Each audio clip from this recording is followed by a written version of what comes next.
el Estado beneficia a los grandes grupos económicos y no hace caso a la población, que es la que sostiene todas estas chacras de estas empresas azucareras, etc. Y desde acá se decidirá cuáles serán los proyectos de desarrollo de Islay, de Arequipa, y entonces el gobierno central verá que las poblaciones son las que deciden su futuro y el gobierno tendrá que dialogar. El presidente de la República tendrá que venir aquí y no mentir, porque si miente debe ser vacado. ¡Rayo neoliberal! La minería responsable ha de convertirse en la palanca de nuestro desarrollo, de la mano con la inversión privada, que es una de las variables esenciales de este crecimiento y a la que convoco como socios para hacer realidad esta perspectiva de desarrollo y de industrialización. Yo no sé para qué trabaja el obrero, si todo su sueldo se le va en pasajes y recibos. Continuamos con la fuerza. En esta oportunidad nos encontramos con Carlos Mejía, sociólogo y asesor de la CGTP, Gonzalo Galicia, egresado de Derecho de la PUC y miembro del Grupo de Estudio de la Organización Social y el Empleo, GOC, y también con Carlos Bedoya, periodista y analista político, asesor de la Red Latinoamericana sobre Deuda, Desarrollo y Derecho. Vamos a conversar un poco sobre el contexto nacional de hoy en día, ¿no? Acabamos nosotros de vivir una huelga nacional minera. Además, se tiene planificado para el día de hoy y el día de mañana un paro macrorregional en la región sur, ¿no? Y en ese contexto justamente de conflictividad social, de convulsiones sociales, es que nosotros más o menos vamos a ir conversando acerca de qué significa esto para las personas que tenemos aquí presentes, nuestros panelistas, invitados, amigos, ¿no? Por ejemplo, Carlos, ¿no? ¿Cuál sería en todo caso la posición de la CGTP frente a este escenario de conflictividad social? ¿Qué tal? ¿Cómo estás? ¿Cómo están todos ustedes? Efectivamente es un contexto difícil para el país, para la sociedad, y la CGTP está muy preocupada por estos hechos. En primer lugar, obviamente, se solidariza con todos los pueblos que están en lucha en el sur y al mismo tiempo expresa su más enérgico rechazo, su condena a la violencia, la represión desatada por el Estado, que ya ha costado varias víctimas mortales. Más allá de esto, lo que probablemente está en discusión es las relaciones que hay entre las grandes empresas transnacionales, las localidades y el Estado, ¿no? Una de las primeras ideas que podríamos plantear aquí es todo ese discurso neoliberal acerca del Estado pequeño y eficiente. En verdad es una ficción. Tenemos un Estado que es débil con las empresas transnacionales, que es timorato, sumiso, pero que al mismo tiempo es represivo, violento, criminal, asesino, con los pobladores, los trabajadores, la gente que no tiene poder, ¿no? Y este modelo efectivamente no está funcionando, pues. De esta manera ni se consolida un sistema democrático, ni se consolida un modelo de desarrollo económico. Claro, por ejemplo, hemos visto, ¿no?, en estos tres conflictos que han sido más mediatizados últimamente, ¿no?, que son los de Islay en Arequipa, el de Marcona con la empresa Shogun, ¿no?, y lo de las azucareras del norte, ¿no?, que ya nos han dejado con un saldo de 5 muertos y decenas de heridos, ¿no? ¿Qué más? ¿Qué tendría que hacer el gobierno en todo caso? Porque declarar estado de emergencia en todos estos lugares, ¿qué es lo que se debería hacer? Bueno, en realidad, y en la línea de Carlos Mejía, yo añadiría que hay algo más grave, ¿no? Porque este era el gobierno precisamente que había movilizado a la gente con banderas democráticas, de participación, de inclusión, de escuchar su voz, de ponerse del lado de los campesinos, del lado de los pobladores, frente a la inversión, frente a la posibilidad de ponerle reglas a la inversión en ese conflicto que se da en tiempos de crecimiento, ¿no? Tanto en cómo se le pone reglas a la inversión como cómo se redistribuye la riqueza, ¿no? Entonces, este era el gobierno de Islay, era el gobierno de Conga, era el gobierno de los trabajadores de Shogun, era el gobierno en general de toda la población y toda esa mayoría que se veía un poco aplastada o bastante aplastada por este modelo que privilegia,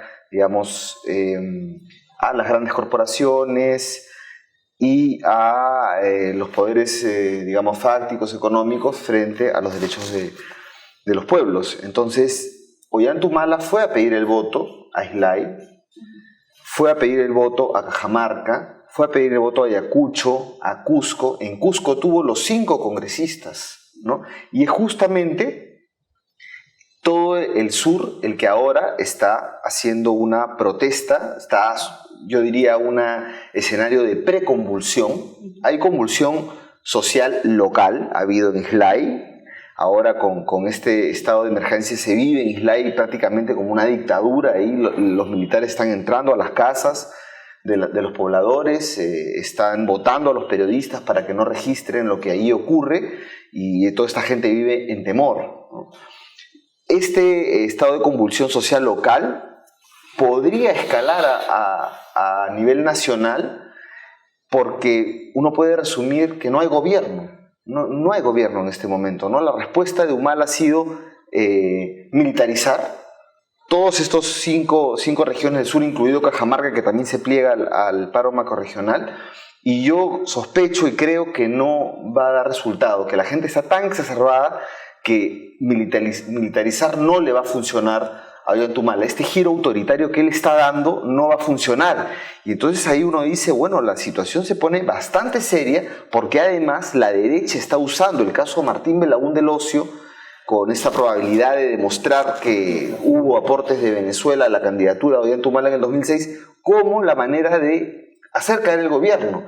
Entonces, y para terminar esta intervención, diría que ese choque que se podría dar más adelante con la presidencia de candidatos de derecha, de este régimen político empresarial militar, se podría adelantar por la necesidad de Humala de conservar el poder. Entonces yo creo que es una situación bastante delicada que nos lleva a la CGTP y a la sociedad civil y a los estudiantes a reflexionar sobre la coyuntura en que estamos viviendo, porque se presenta un escenario bastante complicado hacia el 2016. Sí, yo creo que deberíamos hablar, voy a guardar un poco el tema de gobernabilidad para un poco más tarde, pero justamente les comentaba eso, ¿no? Más o menos lo de la gestión del conflicto social, ¿no? Porque si bien es cierto que ahora han explotado porque se han mediatizado, porque la gente está hablando al respecto, conflictos, por ejemplo, como el de Marcona con Shogun, son conflictos que vienen desde hace muchísimos años, y el de Tía María tampoco es muy reciente, ¿no? Hace unos 5 o 6 años, si no me equivoco, también han habido conflictos con la sociedad civil, los pobladores y la empresa Southern, mucho antes de que presenten cualquier estudio de impacto ambiental, por los mismos reclamos, las mismas preocupaciones que tiene la población al día de hoy, ¿no? ¿Cómo hacer para evitar, ¿no?, este tipo de escenarios? Porque justamente este no es un síntoma, sino es la causa, es la conclusión de muchas cosas que han ido pasando ya hace bastante tiempo, ¿no? Entonces, quizás sí, no se ha sabido manejar bien en este periodo de gobierno, pero viene desde mucho antes, ¿no? ¿Qué es lo que está sucediendo? ¿Qué es lo que pasa? ¿Cómo evitar ese tipo de conflictividad social a futuro, ¿no? Para que podamos asegurar justamente lo que estabas diciendo, Carlos, ¿no? El tema de gobernabilidad, ¿no? Y de más o menos deberse a la gente y tener respeto por la ciudadanía, ¿no? Bueno, la pregunta que tú planteas creo que es la pregunta, ¿no? La pregunta que probablemente se han estado haciendo los gobiernos anteriores o en general todas las personas que tratan de estudiar cómo tratar de evitar los conflictos sociales. Bueno, por lo menos lo que nos queda claro es que la forma que está empleando el gobierno de Ollanthumala y que ha empleado el de Alan García y los gobiernos anteriores no es. Y es, bueno, como la menciona Carlos Bedoya y Mejía, ¿sí? El autoritarismo, priorizar intereses económicos de empresas que lo que han demostrado es que a lo largo de la historia han contaminado, han defraudado a sus trabajadores, han seguido contaminando, y ahora que tratan de traer el caballazo, ¿no? Un estudio de impacto ambiental que tiene 138 observaciones no puede ser subsanado de la noche a la mañana, ¿no? O sea, alguien que tiene un poco de profesionalismo sobre el tema lo ve a todas luces, ¿no? Por ejemplo, Jürgen Schultz, que es uno de los economistas de la Universidad del Pacífico, ha señalado pues, que efectivamente este estudio de impacto ambiental no podía haber sido levantado de una forma tan rápida. Y si con este estudio, que ya ha sido cuestionado, quieres aún así meter a la empresa, meter al proyecto Tía María, obviamente, ¿qué es lo que vas a tener? Pues que la gente salte. Es inevitable. Es algo que va a pasar. No hay que ser un experto para darse cuenta de que la gente va a reaccionar frente a este tipo de cuestiones que se tratan de imponer sin ningún tipo de diálogo. Ahora, el diálogo no es la solución a todo. O sea, diálogo se trata de ver siempre antes del conflicto, después del conflicto, pero parece que no pasa. Y es que el tema es que, obviamente, si es que yo diálogo sobre cosas que son intransigibles, bueno, no voy a llegar a ningún lado, ¿cierto? Ahorita estamos viendo Tía María, pero nos estamos olvidando de repente de Pichanaki o nos estamos olvidando de lo que pasó en Conga, ¿sí? Y claro, si a esto le sumas a que a veces hay representantes que tratan de aprovechar o de sacar su tajada, como lamentablemente pasó en Tía María, pues lo que tienes es delegitimas a los pocos representantes institucionalizados que tienes, como fue el caso de Pepe Julio Gutiérrez, y que tienes entonces personas que siguen siendo descontentas, personas que no creen en el gobierno, pero ni siquiera de repente las mismas que trataban de representarlas, ¿no? Y lo que vas a tener es, bueno, más descontento, lo que vas a tener es al final más conflicto. Claro, entonces volviendo más o menos a lo que decías, Carlos, ¿no? ¿Cómo hacer para justamente tomar las riendas del país, ¿no? De alguna manera, el tema de la gobernabilidad, ¿no? ¿Qué se tendría que hacer? Porque tú estás hablando nos mencionas una preconvulsión. No, pero es que no se puede hablar de gobernabilidad de esto. O sea, justamente por querer hacer gobernable esto que se tiene, que es imponer los proyectos, es que hay tantos conflictos, ¿no? Yo creo que la gobernabilidad tiene que ser de un tipo de modelo que sea conveniente para las grandes mayorías. Ahí tú puedes hablar de gobernabilidad, pero es imposible hacer gobernable este tipo de imposición o este tipo de reglas frente a la inversión. Yo creo que ahí no cabe hablar de gobernabilidad, cabe hablar más bien de crisis. Y es una crisis tras otra crisis que se da, y lo que está pidiendo realmente la población es una reforma total de tomar las decisiones en el Estado, que no se pueden imponer así los proyectos, que se tienen que tomar en consideración. Un poco lo que Ollanta Humala levantaba en su campaña, justamente. Pero de pronto los que pierden ganan, y los que ganan pierden, y llegamos a este entrampamiento. En el 2011 era la oportunidad, o fue la oportunidad para resolver los problemas del Perú vía elecciones. Y de pronto vemos que no se han resuelto. Todo lo contrario, habían el choque de dos trenes que venían después de que se pateó la transición post-fujimorista. Se iban a chocar dos trenes y dijeron, no, vamos al 11 y vamos a resolver esto vía electoral. Pero resulta que se compran, no sé si por plata o por temor, al líder del movimiento social que logra, o que encabezaba todas las reivindicaciones sociales y que logra acceder a la presidencia de la República, el que supuestamente iba a intermediar o que iba a negociar a favor de los movimientos sociales, a favor de las poblaciones. Y entonces, al comprarse al líder, por plata o no por plata, eso no lo sabe nadie, no hay pruebas de eso, ¿no? Porque ahí también habría que comparar esto que se le critica a Pepe Julio Gutiérrez, que por lentejas traiciona su base, a ver qué tipo de lentejas son las de Ollanta Humala. Esa conversión es gratis, bueno, nadie lo sabe, no tenemos pruebas de ello, pero ese tipo de suceso, ese fenómeno que ha ocurrido en el Perú, es lo que explica esta exacerbación y que nuevamente nos estamos yendo al choque social. Ahora, tal vez antes de ir pensando en las salidas o pensar en una especie de receta de cosas por hacer, habría que retroceder un poco y ver también cómo llegamos a esto, ¿no es cierto? O sea, yo imagino que en toda sociedad siempre hay conflictos, o sea, los conflictos son naturales a la coexistencia, ¿no? Porque hay intereses, porque cada grupo va a defender sus intereses y muchas veces esos intereses están enfrentados y es lógico. Entonces, en el país siempre van a haber conflictos de distinto grado y distinta forma. Tal vez la pregunta es, ¿por qué esos conflictos no se pueden resolver en una institucionalidad democrática? ¿No? Ese es un tema. O sea, ¿qué tan consistente es nuestra democracia para poder sostener o resistir? Como que si la democracia fuera un envase, ¿no? Y este envase siempre se rompe cuando enfrenta un conflicto. Pero al mismo tiempo, la salida natural, casi inmediata, es, asumido el conflicto, ir a un diálogo. Y entonces el otro lado es, ¿por qué nunca funciona eso, no? El diálogo es muy precario en el país. Es porque los actores no tienen una tradición de diálogo, es porque los mecanismos que existen no son lo suficientemente fuertes. Yo no lo tengo muy claro, ¿no? Entonces terminamos como por otro lado, ¿no?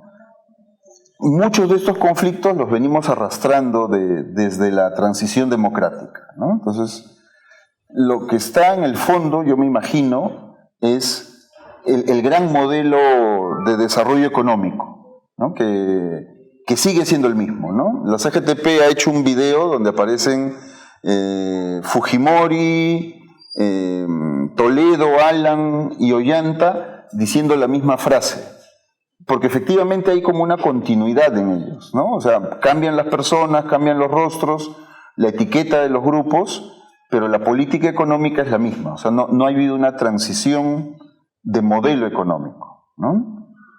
Y ese es, entiendo yo, el problema de fondo, ¿no?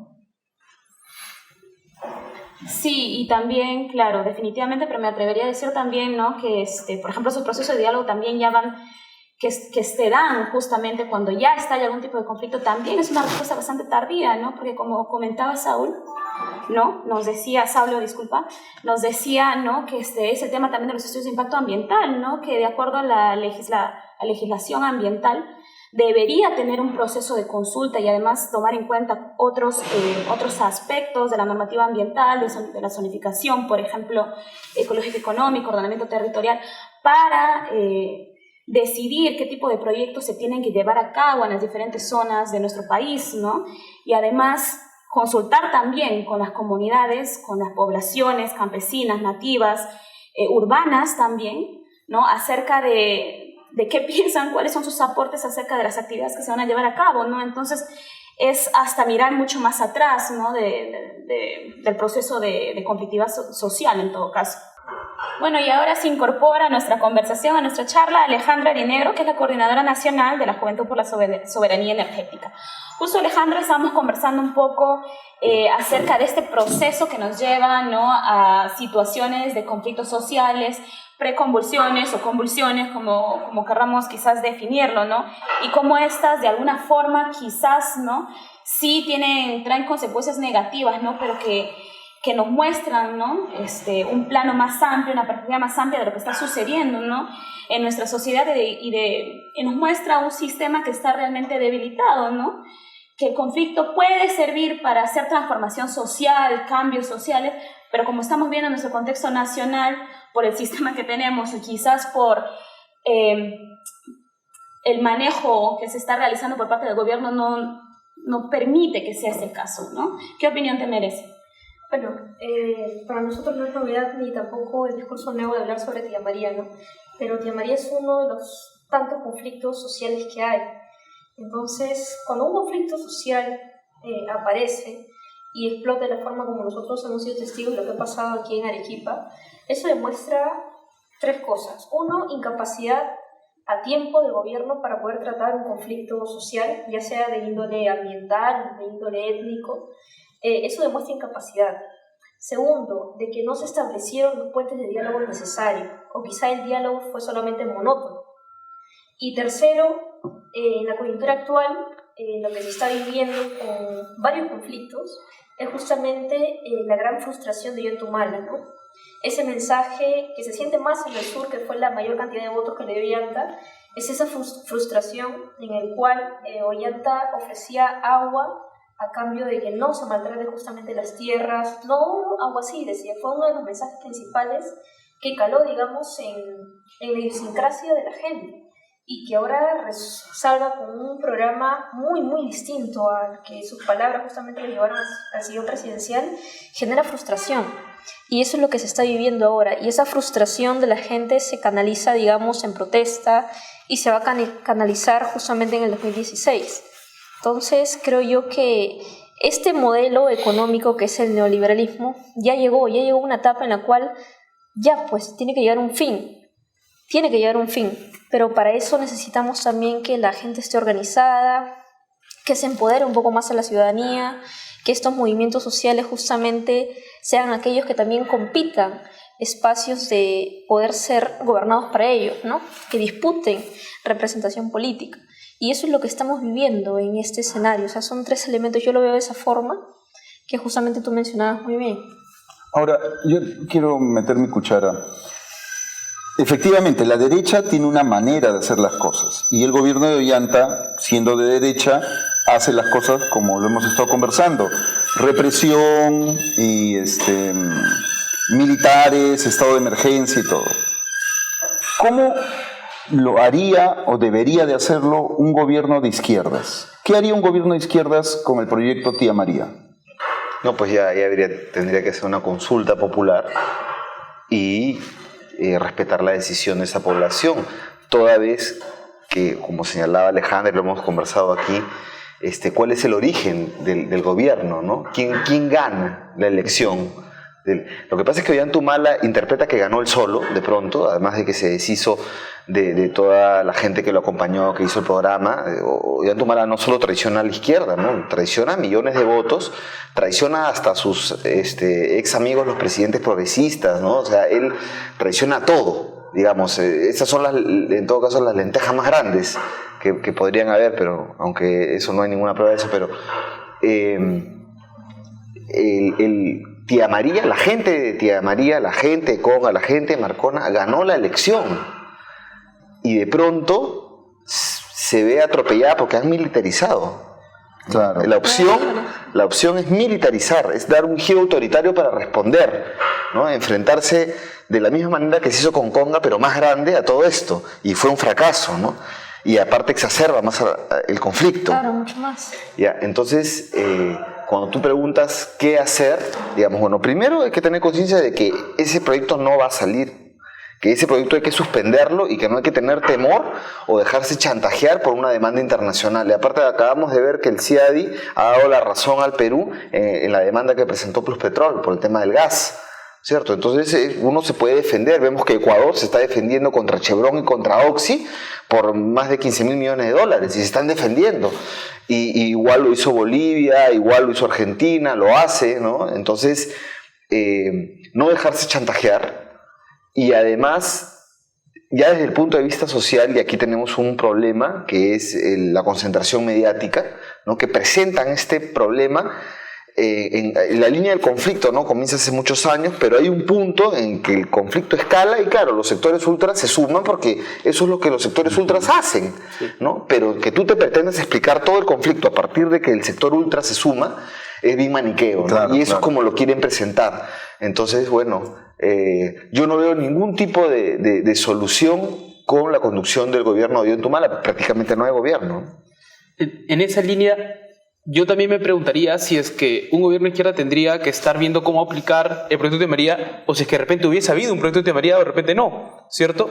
O sea, inclusive la necesidad de tener que tener proyectos mineros va a lo que tú dices. O sea, si nosotros queremos definir qué modelo de desarrollo económico vamos a tener, pues eso implica cuestionarnos si es que solo queremos un modelo que trate de buscar generación de empleo, generación de inversiones y riqueza bajo la minería o bajo otro tipo de actividades que generen también este tipo de riquezas económicas, ¿no? O sea, si es que nosotros decimos ya no más minería, o por lo menos no más minería, que genere 138 observaciones en un solo estudio de impacto ambiental, entonces deberíamos preguntar de repente, Tía María simplemente no iría.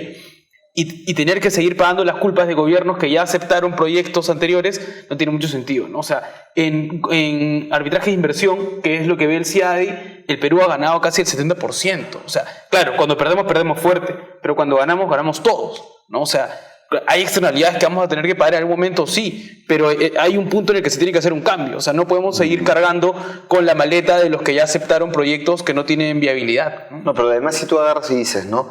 le vamos a quitar los incentivos tributarios que se dan a otros grandes proyectos mineros, por ejemplo Las Bambas, que acaba de ampliarse el periodo para que se le devuelva el IGB de manera adelantada, y todas estas, una serie de incentivos, los acuerdos de doble tributación, y te vas dando cuenta que de pronto, ¿cuánto es la inversión en Tía María? 1.400 millones. ¿Y cuánto más o menos estamos devolviendo por IGB a Las Bambas de una inversión de 5.000 millones o más de dólares? Entonces te das cuenta, si le cobramos bien a Las Bambas, le cobramos bien a Toromocho y a lo que existe, de repente no tendríamos necesidad en una transición, digamos, de diversificación económica, no tendríamos necesidad de sentirnos presionados por dejar de cobrar los ingresos de Tía María. Pero en la línea de lo que mencionaba el compañero, o sea, ¿qué es lo que hubiera hecho un gobierno de izquierda, ¿no? O un gobierno progresista? O sea, si de verdad ese gobierno hubiera sido bajo esa línea, el primer punto de acápice con el cual hubiera gobernado sería el concepto de soberanía, en el cual justamente uno como país soberano, como gobernante soberano, va a respetar, pues va a hacer respetar su casa y todo lo que hay dentro de él. No va a atentar contra sus propios gobernados, en este caso contra la propia población. Si hay soberanía, si se legisla bajo el concepto de soberanía nacional, lo cual implica muchas cosas, el tema laboral, el tema de educación, el tema del mercado, incluso el mercado no tendría vida propia, que es lo que ha pasado con el caso de Tía María. Ollantaytamala se lava las manos y dice, bueno, yo no digo nada que le decía la empresa. Es un lavado de manos en el cual se da vida propia al mercado. Un gobierno de izquierda apuesta por una economía social de mercado, en la cual justamente el Estado también sea un ente participativo y un ente en el cual sea rector de todos los proyectos de inversión que se están realizando en territorio peruano. El 92% de la selva peruana ya está concesionada, sin mencionar solamente que el resto del territorio nacional, costa y sierra, también está concesionado. Proyectos mineros, proyectos de reforestación, y nadie toma esos detalles como para poder incluirlos y mencionar un verdadero gobierno progresista, ¿no? En el sentido más amplio de la palabra, para, digamos, no tacharnos de estigma entre izquierda y derecha, ¿no? Y paradójicamente, el gobierno de Ollantaytamala termina siendo el menos nacionalista de los últimos 4 gobiernos. Exacto. Sí, ¿no? Pero, insisto, pero igual, solo con ánimo de discutir, ¿no es cierto? Pero está el proyecto minero. Y hay recursos mineros que evidentemente tienen un valor, ¿no es cierto?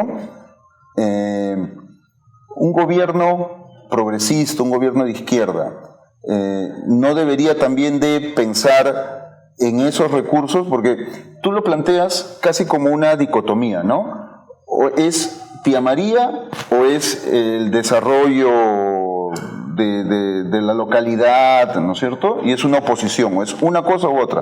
Entonces yo pregunto, ¿no hay posibilidad de concordar un desarrollo diverso, como has dicho tú, donde la minería tenga un lugar y también las otras actividades, donde el interés de la localidad no entre en contradicción con el interés nacional? Con esta constitución no. No hay posibilidad. ¿Por qué? Solo para decirlo, hay una pregunta previa. ¿De quién son los recursos naturales? Humala en su campaña decía, cuando el oro, cuando el gas está dentro de la tierra es de todos los peruanos, y cuando sale ya no es de los peruanos, sino es del que lo sacó. Ese es el artículo 66 de la Constitución. En realidad el 60, el 62 y el 66 de la Constitución, artículos son, digamos, los que pintan este modelo de aplastamiento de las comunidades y también de la soberanía nacional. Pero el artículo 66 es gravísimo. Comienza diciendo, los recursos naturales son patrimonio de la nación.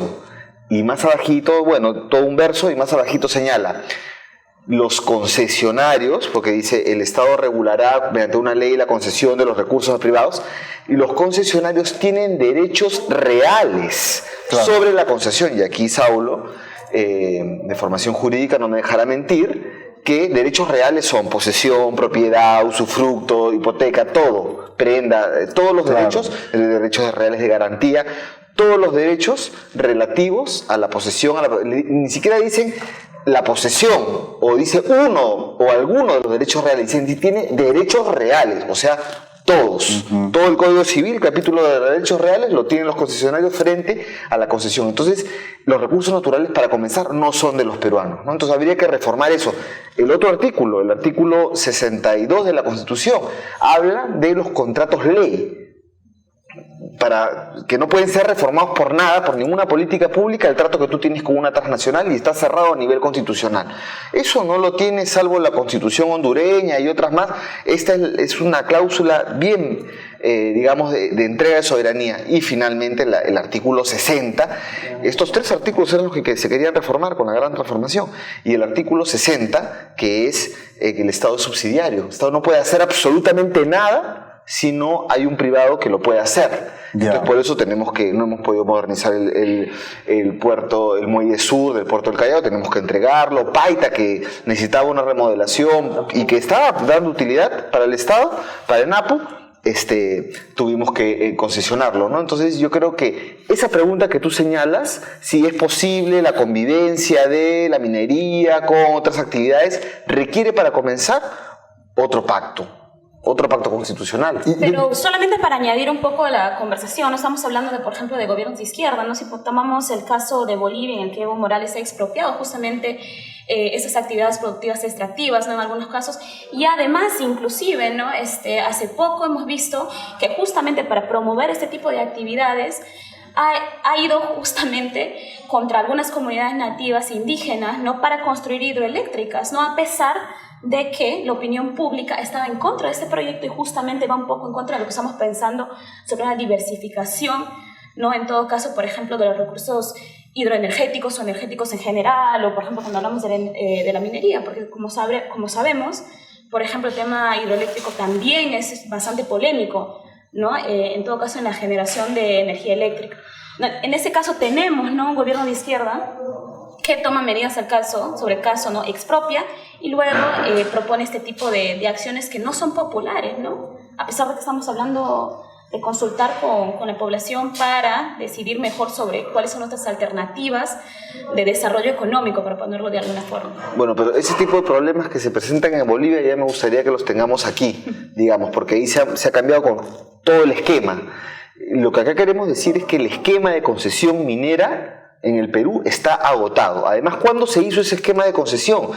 La ley que regula, que ese es un texto único ordenado, que era el clásico en la época de Fujimori, que un decreto legislativo era reformado por una norma de menor jerarquía, está dado, el texto único ordenado del decreto ley, porque es un decreto ley además, se da en el momento en que no hay Congreso de la República. Entonces, en el año 92, después del golpe y antes de que entre en vigencia la Constitución del 93, es que se genera este marco de concesión minera que hasta ahora nos rige, y luego se le agrega, pues, se le parcha con la institucionalidad ambiental ya en este siglo, y se reduce un estudio de impacto ambiental que aprueba un director en el Ministerio de Energía y Minas, ¿no? Y que es simplemente unos talleres informativos, la parte que tiene que ver con participación ciudadana, ¿no? Entonces, lo que hay que hacer es pasar acabar con esta Ley General de Minería, quitarla, y generar otra donde se incorpore el aspecto ambiental y el aspecto social de manera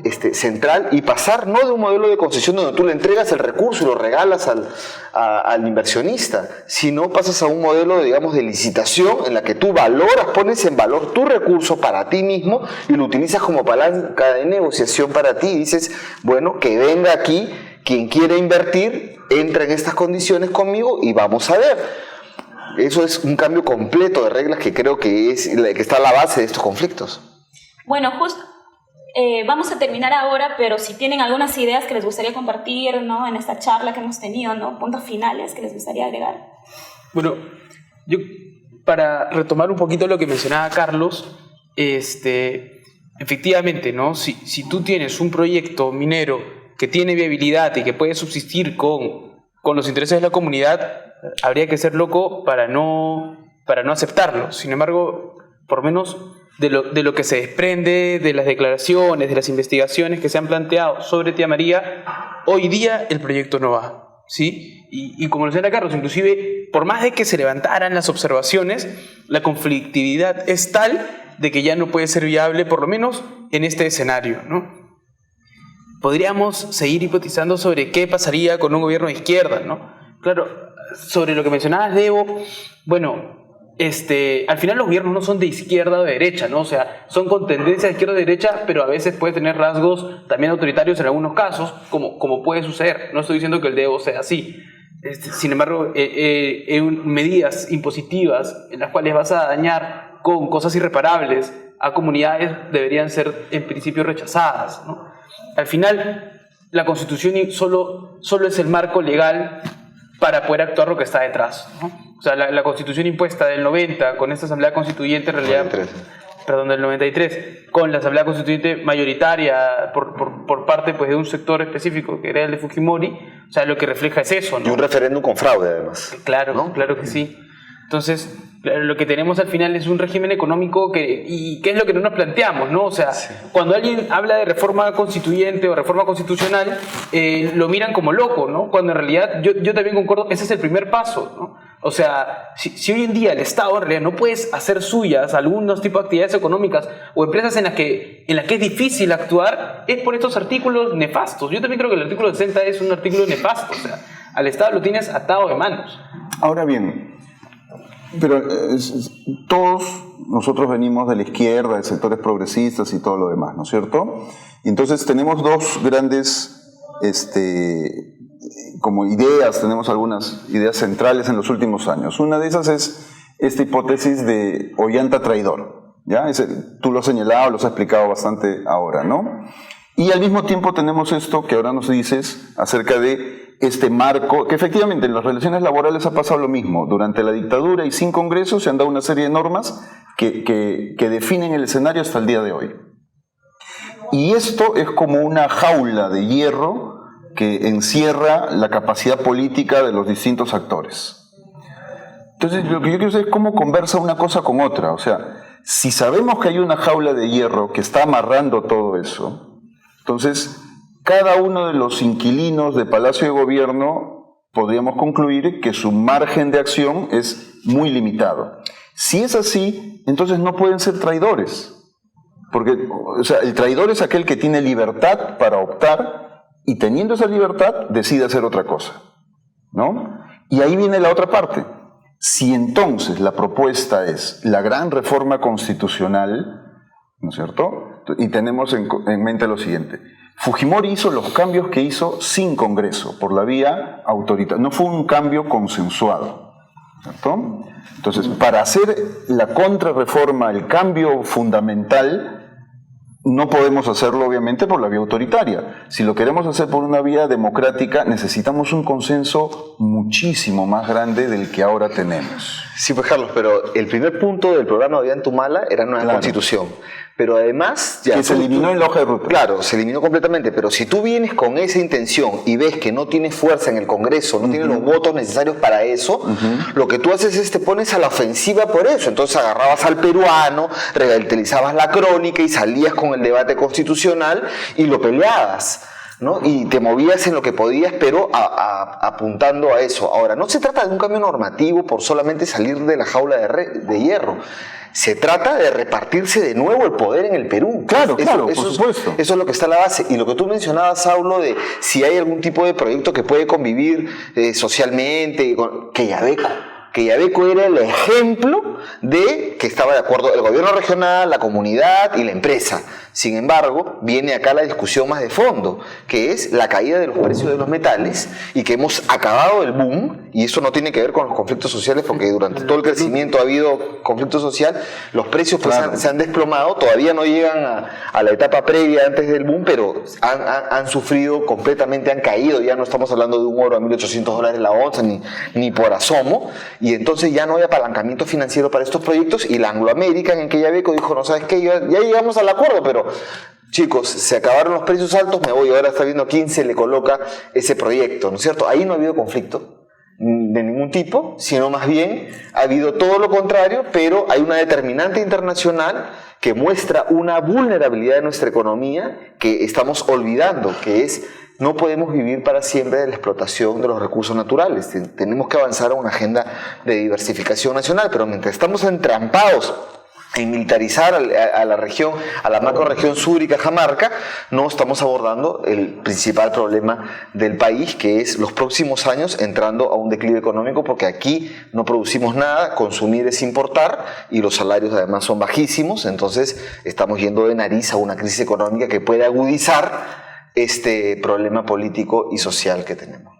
Yo quisiera agregar dos conceptos claves. No sé si ya lo han mencionado, que es el tema de diversificación productiva y lo otro que tiene que ir de la mano con un nuevo contrato social, ¿no? Cuando usted mencionaba que Ollanta estaba en la jaula de hierro y que por lo tanto no puede ser traidor porque también tenía la opción de poder decidir si iba en contra de lo que ofreció o no, yo mantengo la posición de que sí es un traidor. ¿Por qué? Porque tenía un plan de gobierno inicial que fue el plan de la gran transformación, en el cual justamente incluía reforma constitucional y otras cosas más. Luego ese plan lo cambió por la hoja de ruta y esa hoja de ruta lo tiró al tacho. Entonces él sí tuvo en su momento una libertad, digamos, de poder decidir o hacer lo que él quisiera, y bueno, vemos ahorita las consecuencias, ¿no? En cuanto a lo que tú mencionabas y lo que mencionaba también el compañero, somos un país primario exportador. Entonces nosotros tenemos que tener, digamos, planes de refundar el Estado en cuanto a una visión a corto y largo plazo. Si sabemos que tenemos recursos no renovables, como vienen a ser las minas, el petróleo y el gas, ahorita con la escasez de GLP, si sabemos que tenemos recursos no renovables, ¿por qué sabiendo eso el Estado, el actual Estado, prefiere justamente regalar los recursos, porque es lo que está haciendo, está regalando, en lugar de que eso sea una matriz energética que pueda justamente industrializar al Perú y pueda estar a nivel de como están los otros países de Sudamérica, como está Ecuador, como está Bolivia? Pero eso implica un nuevo contrato social que tiene que ir con una reforma constitucional para poder evitar lo que mencionabas, de poder chocar justamente con las comunidades como pasa en Bolivia, ¿no? Como pasa en Bolivia. Entonces sí se puede trabajar, digamos, sí se puede hacer esos trabajos mineros, petroleros, pero con contrato social, en el cual el diálogo y los candados o vacíos legales que hay en todas las normas que tenemos en el país no sean las principales trabas. Pero para eso justamente es necesario cambiar la legislación, la Constitución. ¿Cómo se cambia la Constitución? Los congresistas no van a hacer normas que le afecten directamente a ellos. Está la ciudadanía, o sea, iniciativas ciudadanas legislativas. Hay dos formas de poder hacer leyes en este país. Uno, el Congreso, y otro, iniciativa legislativa ciudadana, que es lo que nosotros venimos haciendo con el caso de Petroperú. Entonces, la población puede cambiar justamente, puede exigirle al gobierno, al Congreso, hacer leyes que le beneficien a la propia población. O sea, 130 congresistas no pueden ir en contra de más de 30 millones de peruanos. Pero para eso, todo ese proceso es un camino largo, es un camino de luchas, es un camino incluso de muertes, es un camino de consecuencias, es un camino justamente de debates, que es lo que venimos haciendo. Pero es un camino que, digamos, muchos países lo han hecho. Claro. Entonces, el Perú ahorita, digamos, es un lunar en América Latina. Es un lunar donde suceden justamente cosas increíbles, donde nos militarizan 9 regiones del sur, donde entran a las casas, donde matan a las personas, donde recortan derechos laborales, donde no se aprueba una ley justamente para que las mujeres no puedan abortar en caso de violación. O sea, somos un lunar no solamente en América del Sur, sino en toda América y en el mundo, me atrevo a decir yo. Somos el único país donde nosotros apostamos porque todo el dominio de nuestros recursos lo tenga el capital privado y le negamos a nuestras propias empresas la capacidad de poder administrar y trabajar en base a ello. Ahora, sí, obviamente, claro, efectivamente, en esta línea, ¿no? La idea es pensar políticamente... Igual vamos dando ideas finales, sí, para ir cerrando nuestra conversación. Muy rápido, entonces. Efectivamente es un traidor, ¿no es cierto? Pero tal vez el hecho es, más allá de decir vamos a hacer esto y hacer otra cosa, es lo que tú decías, es la desconfianza hacia los sectores populares, ¿no es cierto? O sea, porque efectivamente un gobierno de izquierda supone un nivel de enfrentamiento, de conflicto y de lucha política y social que Ollanta no se atrevió a dar. Porque efectivamente desconfía de los sectores populares, de su capacidad de organización, movilización y respuesta, ¿no? Entonces, para mí sí me queda claro que cualquier intento de cambio y de transformación en este país, obviamente democráticamente, supone un escenario de lucha social muy intenso, ¿no? Claro, y de contradicciones quizás, ¿no? En algún momento, y siempre va a haber un porcentaje de la población que no esté necesariamente de acuerdo, ¿no? Nos enfrentamos a eso justamente en un marco de una sociedad democrática. Bueno, me gustaría agradecerles a todos ustedes por su participación, por conversar con nosotros el día de hoy, y esperamos que nos visiten nuevamente pronto aquí en La Fuerza. Muchas gracias. Gracias. Yo no sé para qué trabaja el obrero.